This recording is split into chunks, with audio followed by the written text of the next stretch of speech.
Cambodia is a beautiful country in Southeast Asia, bordered by Thailand, Laos, and Laos or Vietnam. The country is a fascinating mix of breathtaking scenery, simple cultures and traditions, stunning ancient temples, colonial architecture, genuine friendliness, and more.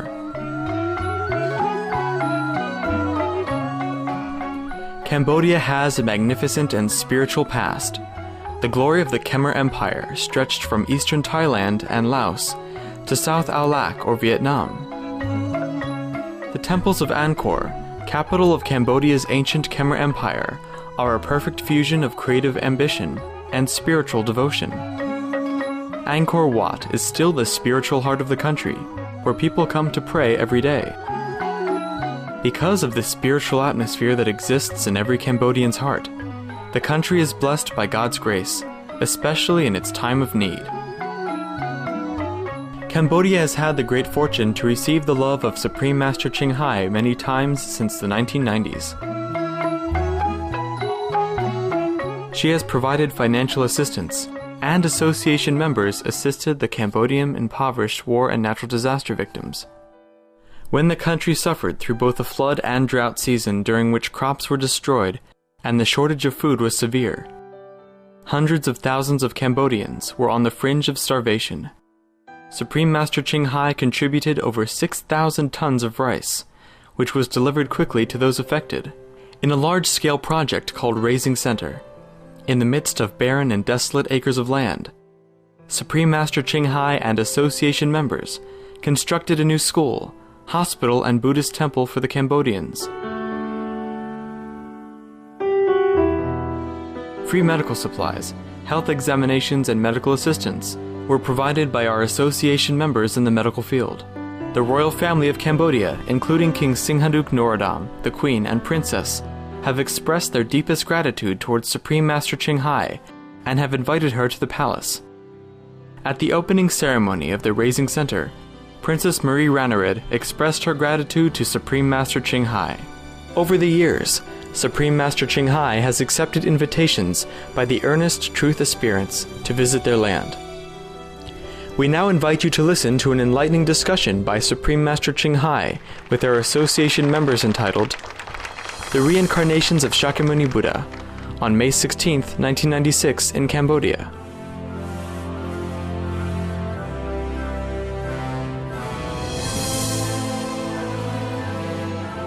Supreme Master Ching Hai's lectures are not a complete meditation instruction. Please do not try alone. For free of charge guidance, please visit www.godsdirectcontact.org or contact any of our centers near you.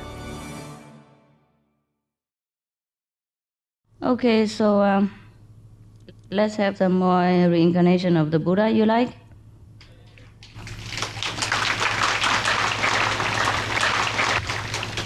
Now we have two here still, at least two. One is the noble golden stag, another one is a golden noble snake. Now, which one you like, stag or snake? Now stag, raise your hand, stag. Snake? Wow, people love snake, I can't believe it. All right, then go to the snake. This is also supposed to be释迦牟尼Buddha, one of the previous reincarnation.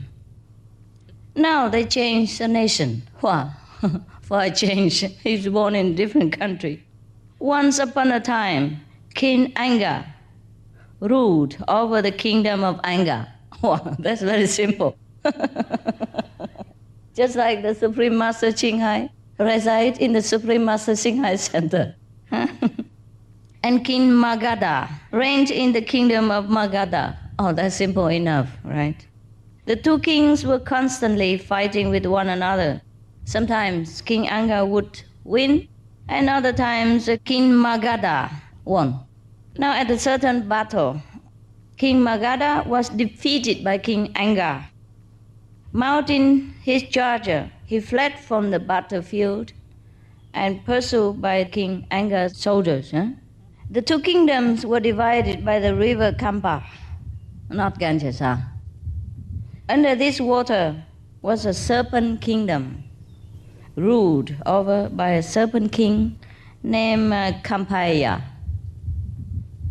King Magadha arrived at this river, and finding it flooded, he could not cross. He decided that it's better to drown in this river than to die at the hands of the enemies. So he plunged into the fast-flowing currents together with his horse. On the riverbed, the Serpent King had built a jewel pavilion, and he was seated on his throne drinking tea amidst his court. King Magadha was pulled down by the current and fell right into the midst of the pavilion. The Serpent King was impressed by the regal bearing of King Magadha and took a liking to him. Rising from his throne, he made the king sit down on it and asked how he had fallen into the river. King Magadha told him the sad story of the lost battle. So the servant said to him, "Fear nothing, great king. I will make you master of both kingdoms." For 7 days, King Magadha remained in the serpent kingdom and was shown great honor. On the 7th day, both he and the serpent king left the river and went up to the world of human beings. Then, aided by the magical power of the serpent king, King Magadha routed King Anga in battle and killed him. So he became master of the two kingdoms, and from that day onward, there was a firm alliance between him and the serpent king. Every year, King Magadha built a jewel pavilion on the banks of the river Kampa and paid lavish tribute to the serpent king. Attended by his court, the serpent king came out of the river to receive the tribute, and all the people of Magadha beheld his glory. In the fullness of time, the serpent king died, and the new king ruled over the serpent kingdom. This king was both austere and virtuous, and did not care for the pomp and glory of the serpent court.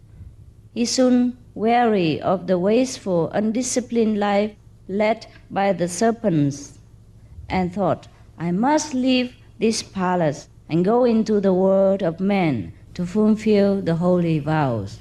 This is supposed to be释迦牟尼Buddha, not the other one, huh? Okay, the second one, this one. So on fast days, he came out of the river and lay on an anthill by the side of the highway, not far from a frontier village. He said to himself, "If any man wishes to take my skin, I will not obstruct him. I will not resist. If any man wishes to turn me into a dancing snake, I will allow him to do so." Many people passed by and down the highway and worshipped the serpent king and placed scents and perfumes in front of him. The inhabitants of the frontier village realized that this was a serpent king of great power, and built a fine pavilion over the anthill where he lay. He can't escape it.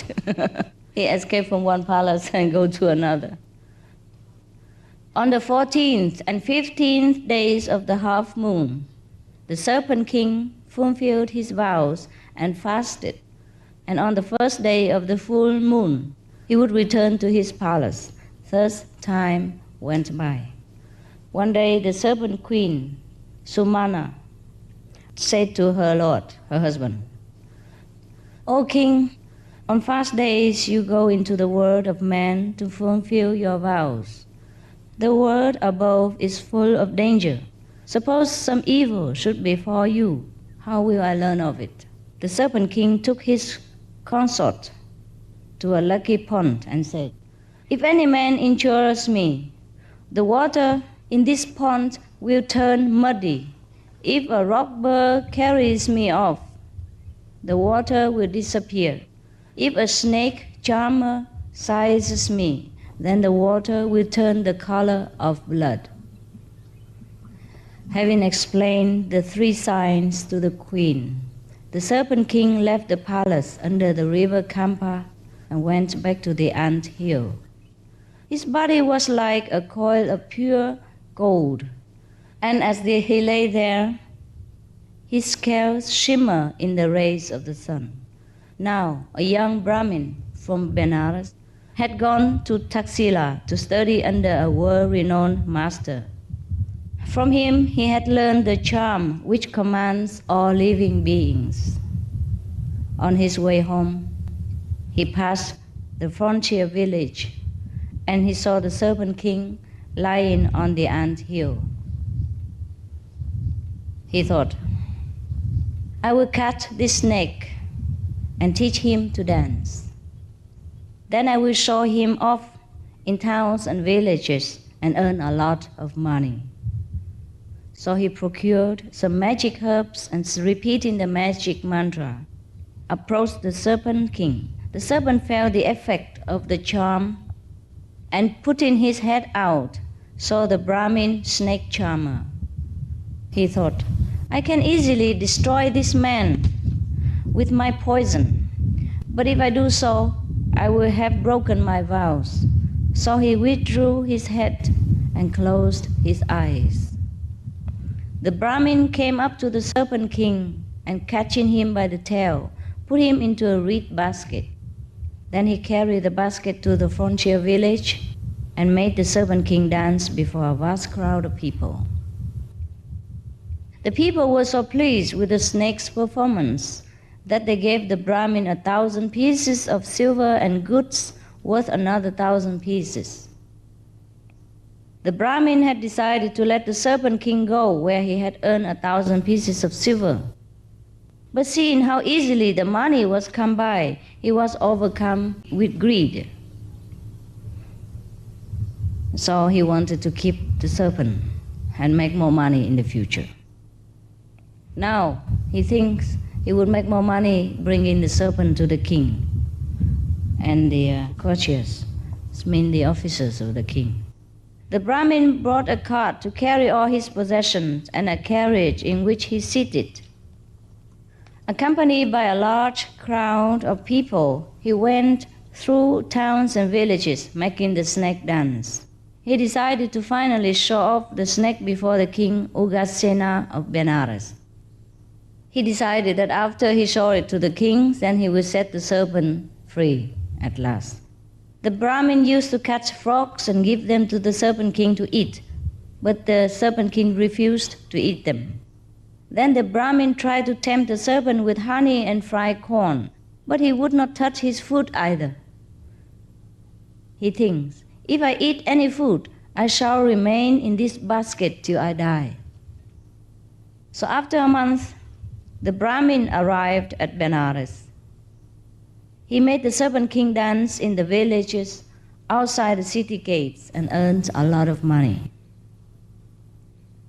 The king heard of the wonderful snake which danced and sending for the Brahmin, commanded a performance.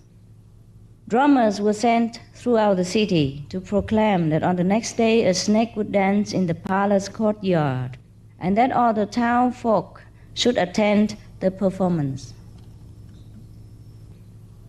The palace courtyard was decorated and the Brahmin summoned to the royal presence. He brought the Serpent King in the jewel basket, putting a colorful rug on the ground. He set the basket down upon it. The king came out of the palace and sat down on his throne amongst the vast throng of people. The Brahmin took the Serpent King out of the basket and made him dance. So graceful were the movements of the snake that the people could not keep still. Thousands of kerchiefs were waved in the air, and a shower of jewels fell around the Serpent King. People liked it so much. It was now a full month since the Serpent King had been caught, and during that entire period he had not eaten. In the palace, under the river Kampa, the serpent queen, Sumana, began to wonder and worry. My dear husband has not returned home for over a month. What can have happened to him? So she went and gazed at the lucky pond, and saw that the water was as red as blood. Now she knew that he must have been caught by a snake charmer. She left the palace and going up to the world of men, went to the ant hill. She saw the place where he had been caught and wept bitterly. Then she made her way to the frontier village, where she learned that her lord has been taken to Benares. In India, people respect their husband and call them my lord, yes, as if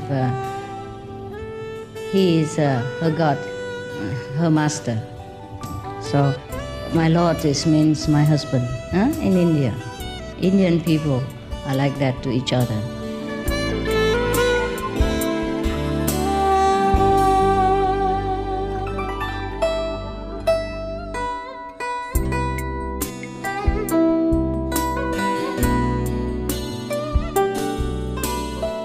We thank you for your loving presence on today's episode of Between Master and Disciples. Join us again tomorrow for part 3 of The Reincarnations of Shakyamuni Buddha.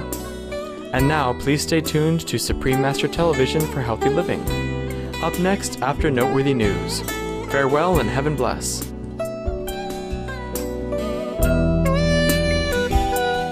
For more details, please visit www.suprememastertv.com/BMD.